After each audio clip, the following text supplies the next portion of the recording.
చాలా thanks madam. It's ఓకేనండి. జాగ్రత్త. Thank you madam.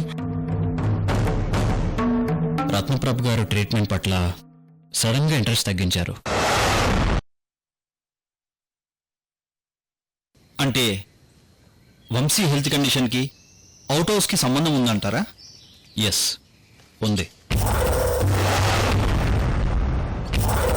అంతేకాదు, మీ నాన్నగారి మరణం వెనక ఒక మిస్టరీ ఉంది.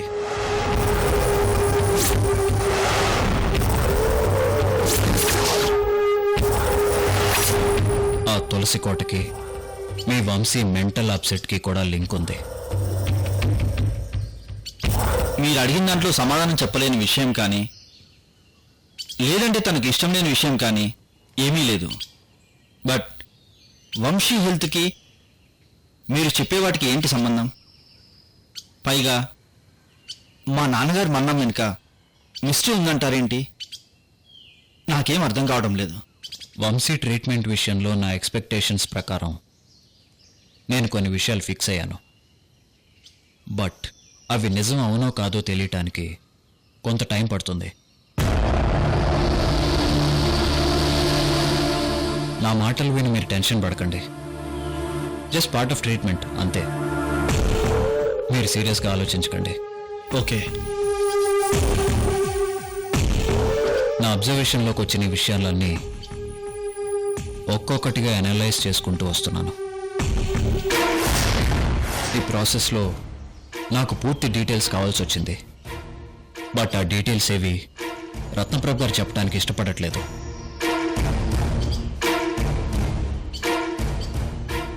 మనోజ్ గారు, మీరు నా మిస్సెస్ రత్నప్రభ కోఆపరేట్ చేయలేదు అంటుంటే షాక్. మీరు అవుట్ హౌస్ తులసికోట గురించి ఇంకా ఏవేవో చెప్తున్నారు. అవి ఇంకా షాకింగ్గా ఉన్నాయి. అదేంటి, మీకు తెలియనట్టుగా మాట్లాడుతున్నారు? తులసికోట గురించి మీకు తెలీదా?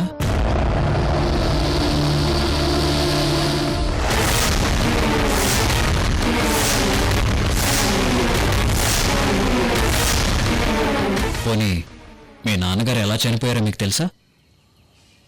Bad luck. మా నాన్నగారు చివరి చూపు మిస్ అయ్యాను మనోజ్ గారు. అంటే బిజినెస్ ట్రిప్లో ఉండి ఆలస్యంగా తెలిసింది. వంశీ చేతే మా నాన్నగారు అంత్యక్రియలు జరిపించారు. 2 days తర్వాతే నేను ఇంటికి వచ్చాను.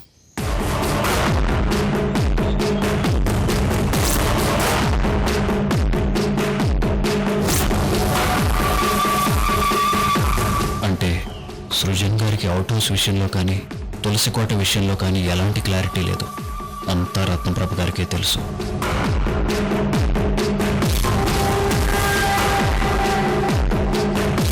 మనోజ్ గారు, సారీ, ఏదో ఆలోచిస్తూ.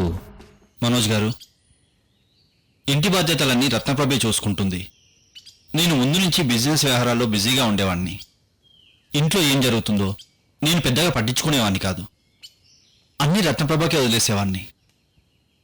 మీరు నాతో డిస్కస్ చేసే విషయాలు డీటెయిల్గా నాకు తెలియవు మనోజ్ గారు. సరే, ఇప్పుడు నన్నేం చేయమంటారు? మనోజ్ గారు, మీ ట్రీట్మెంట్ పట్ల తన అయిష్టంగా ప్రవర్తించిందంటే నేను నమ్మలేకపోతున్నాను. ఎందుకంటే మీరు మాకు ఆత్మీయులు, వంశీకి ప్రాణదాత. అలాంటి మీ పట్ల తను అమర్యాదగా ప్రవర్తించింది అంటే తన తరపున నేను క్షమాపణలు అడుగుతున్నాను. నా ఉద్దేశం అది కాదు. లేదు మనోజ్ గారు, బహుశా తను ఏదైనా డిస్టర్బ్ మూడ్లో ఉన్నప్పుడు అలా బిహేవ్ చేసిందేమో. మీరు వంశీ కోసం యుఎస్లో మీ పేరు ప్రతిష్టలు అన్నీ వదులుకొని వచ్చారు. ఎస్పెషల్లీ మా కోసం ఇండియాకి షిఫ్ట్ అయ్యారు. అలాంటి మీ ట్రీట్మెంట్కి కోఆపరేట్ చేయకపోవడం ఏంటి? Non sense. తనకు వంశీ కంటే విలువైనది ఈ ప్రపంచంలో ఏదీ లేదు మనోజ్ గారు. కొడుకు కోసం తను ఏమైనా చేస్తుంది. I know that. మీరు వంశీ ట్రీట్మెంట్ని దయచేసి బ్రేక్ చేయకండి. నేను తనతో మాట్లాడి తను ఎందుకు ఇలా చేసిందో ఫైండ్ అవుట్ చేస్తాను. సరే సృజన్ గారు, ఆ, మీ ఫీజు వివరాలు కూడా చెప్పండి. నోను అవన్నీ తర్వాత. లేదు, రేపే చెక్ పంపిస్తాను. నా తృప్తి కోసమైనా తీసుకోండి. ఎప్పుడు మీరేం అడిగినా చెప్తాను. అంతేకాదు, మీరు ఏ టైంలో అయినా మా ఇంటికి రావచ్చు. ఎప్పుడైనా సరే వంశీకి ట్రీట్మెంట్ చేయొచ్చు. ఆ ప్రాసెస్లో మీకు పూర్తిగా మా కోడలు కృష్ణవేణి కోఆపరేట్ చేస్తుంది. తనకి కూడా నేను ఒకసారి ఈ విషయం చెప్తాను. థ్యాంక్ యూ వెరీ మచ్ రుజన్ గారు. ఎక్స్క్యూజ్ మీ, 1 minute మనోజ్ గారు ప్లీజ్.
ఈ కుర్రాడెవరు?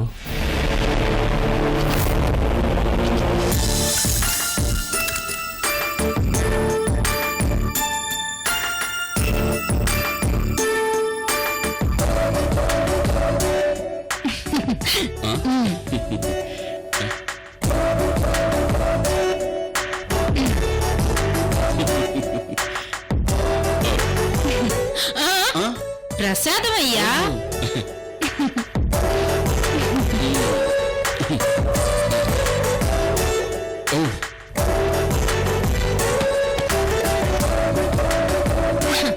ఏమయ్యా, ఇదిగోండి పర్సు. Thank you.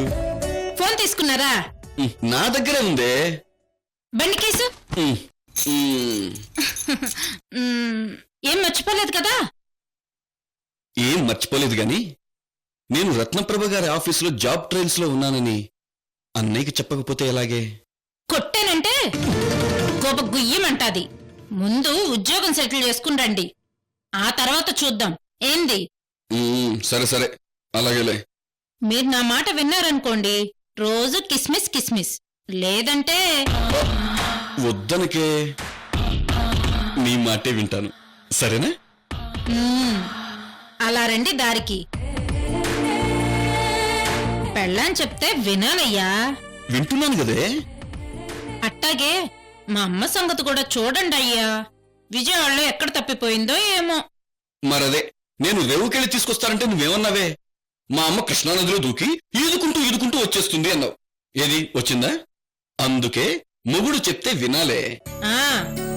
కౌంటర్లు ఎక్కువైతే రాత్రికి కిస్మిస్లు బందే. అబ్బా, అది మాత్రం బంద్ చేయకే.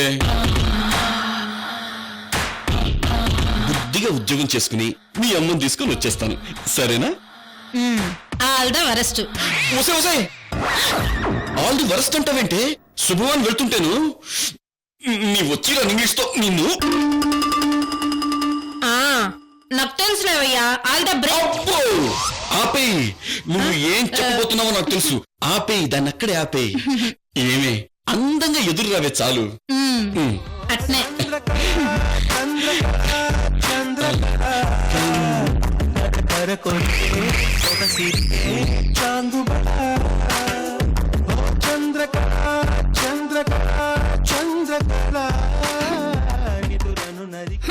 అమ్మా, యాడుండావే?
కూర్చోండి.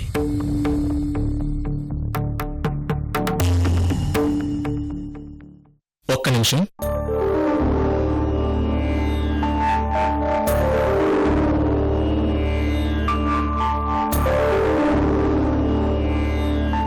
చెప్పండి. నా పేరు మనోజ్ కుమార్. మీతో పనుండి వచ్చాను. తాతయ్య గారు జ్యోతిష్యం, ముహూర్తాలు, రాశి ఫలాలు, యజ్ఞయాగాదులు చేసిన పెద్ద పండితులు. ఇప్పుడు ఆయన పరిస్థితి బాగోలేదు. ముహూర్తాల వరకైతే నేను పెట్టగలనండి. నేను ఆ పని మీద రాలేదు. మీ తాతయ్య గారు కిలాంబి దీక్షితుల గారితో మాట్లాడదామని వచ్చాను.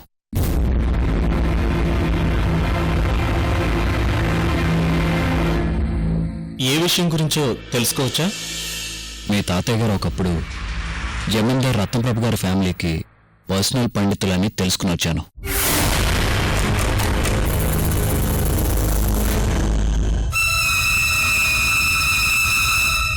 ఓ, రత్నప్రభు గారు పంపించారా? ఆ, అవునండి.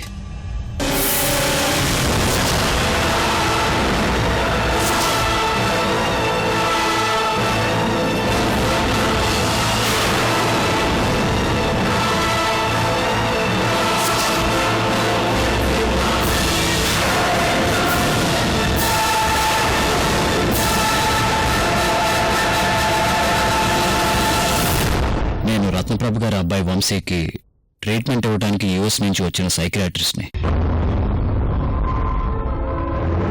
ఆ ప్రాసెస్లో భాగంగానే అవుట్ హౌస్ గురించి, అందులో ఉన్న తులసి కోట గురించి తెలుసుకోవడానికి వచ్చాను. ఆ తులసి కోట గురించి మీ తాతగారితో మాట్లాడాలి. మనోజ్ గారు, మా తాతగారు మాట్లాడే స్థితిలో లేరు. ఆయన ద్వారా నాకు తెలిసిన కొన్ని విషయాలు చెప్పమంటే చెప్తాను. షూర్, చెప్పండి. అవుట్ హౌస్ రత్నప్రభు గారి మామగారు అంటే సృజన గారి తండ్రి యార్లగడ్డ శ్రీమాన్ ప్రతాపరుద్ర గారు కట్టించారు. ఆయన మా తాతగారు మంచి స్నేహితులు. కానీ ఆయన విదేశాల్లో చదువుకున్న వ్యక్తి. మోడర్న్ గా ఆలోచిస్తూ మన నమ్మకాలు, సంప్రదాయాల గురించి పెద్దగా పట్టింపులు లేకుండా ప్రవర్తించేవారట.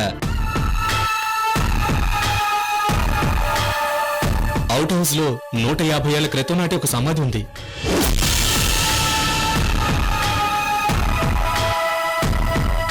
ఆ సమాధి ఎవరిదో నాకు తెలీదు.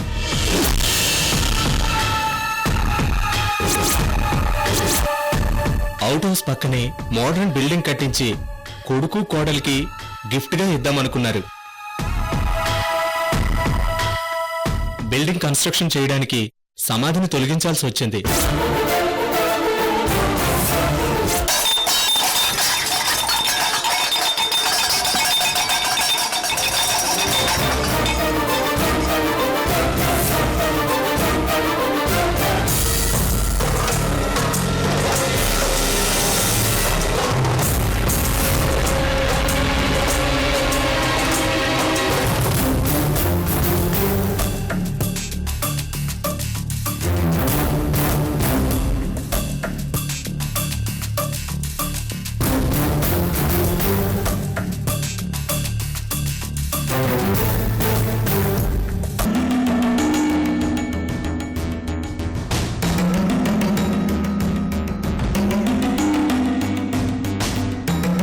సృజన్ గారి నాన్న ప్రతాపరుద్ర గారు సమాధిని తొలగించడానికి ప్రయత్నిస్తే తాతగారు కుటుంబానికి అరిష్టమని వద్దని వారించారు.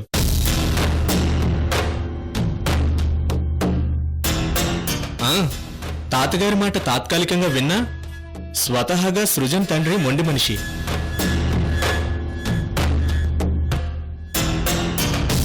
సమాధి అడ్డు వచ్చిందని, కొడుకు కోడలికి గిఫ్ట్గా ఇవ్వలేను అని కొంత పెడసరంగా ఆలోచించారు. ఒకరోజు అమావాస్య అర్ధరాత్రి ఆయనే స్వయంగా వెళ్లి సమాధి తవ్వారు.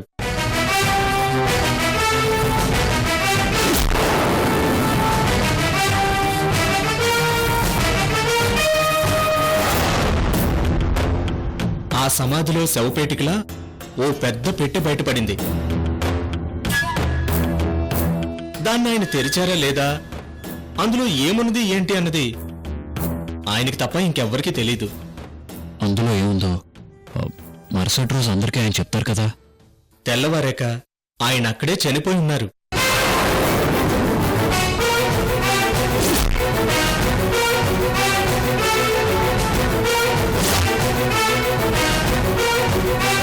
సమాధిలో ఏదో చూసి రక్తం కక్కుని చచ్చిపోయారని కొందరు,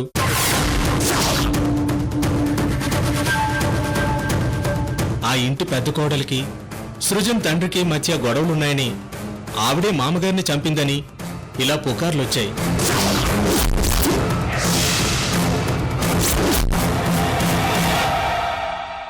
వాస్తవం ఆ భగవంతుడికే తెలియాలి.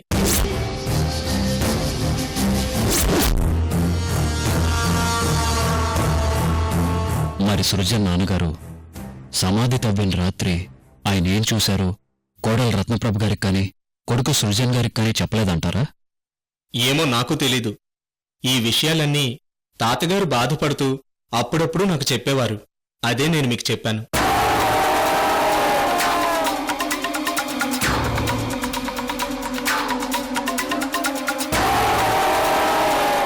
నేను ఈ విషయాలన్నీ మీకు చెప్పకూడదు. రత్నప్రభ గారు పంపించారని చెప్పాను. మీ తాతగారితో ఒకసారి మాట్లాడొచ్చా? ఆయన మాట్లాడే స్థితిలో లేరండి. ఎప్పుడూ ఆ రూంలోనే ఉంటారు. ఆయనకేమైంది? సృజన్ నాన్నగారు చనిపోయిన తర్వాత రత్నప్రభ గారు వాళ్ళ కుటుంబానికి ఎటువంటి అరిష్టం లేకుండా చూడమని మా తాతగారికి చెప్పారు.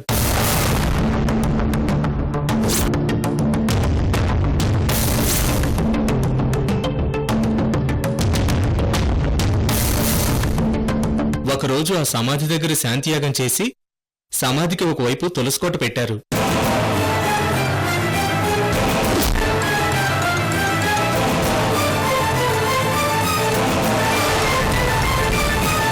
రోజు వెళ్లి తులసికోటకు పూజలు చేసేవారు. అలా పూజలు చేస్తూ చేస్తూ నెల రోజుల్లో ఆయనకి పెరాలసిస్ వచ్చి చెయ్యి మాట పడిపోయాయి. అంటే ఆ సమాధి తాలూకు ప్రభావం మీ తాతగారి మీద పడి అలా అయ్యారంటారా? ఏమో తెలీదు సార్. కానీ ఇప్పటికీ నెల నెలా మాకు రత్నప్రభ గారు డబ్బులు పంపిస్తుంటారు. ట్రీట్మెంట్కి కూడా చాలా డబ్బులు ఇచ్చారు. కానీ బాగవలేదు. కొద్ది రోజులకు నేను ఇంటికి వెళ్ళి డబ్బులు వద్దని చెప్పొచ్చాను. ప్లీజ్ ద్వారకానాథ్ గారు, ఒకసారి మీ తాతగారిని చూడాలనుంది. రండి.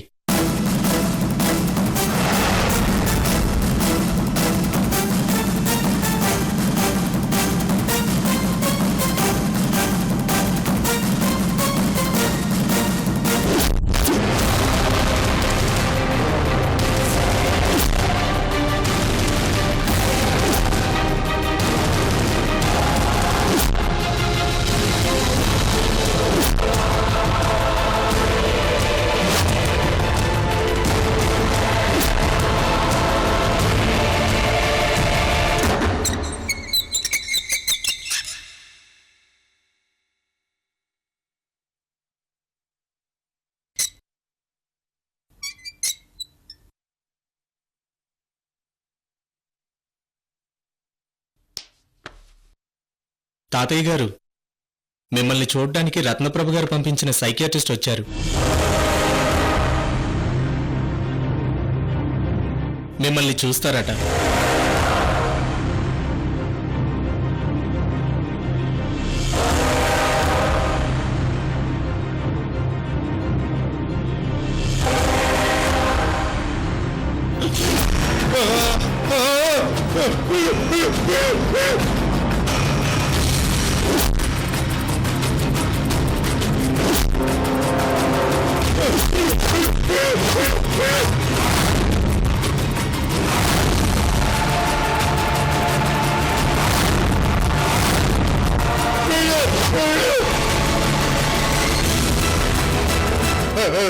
తాతయ్య, తాతయ్య, తాతయ్య, ఏమైంది తాతయ్య?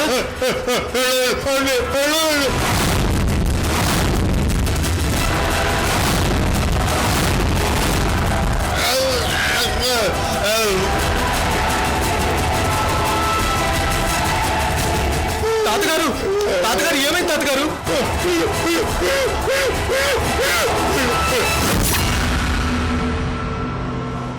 పెళ్లి ముహూర్తాలు వారం రోజుల్లో పెట్టమని రికమెండ్ చేయాల్సిన రెస్పాన్సిబిలిటీ మీదే కదా వదినా. ట్రై చేస్తానులే. రేపు త్రిష అమ్మా నాన్న వస్తున్నారు. నా తరపున పెళ్లి పెద్ద మీరే, ఓకేనా?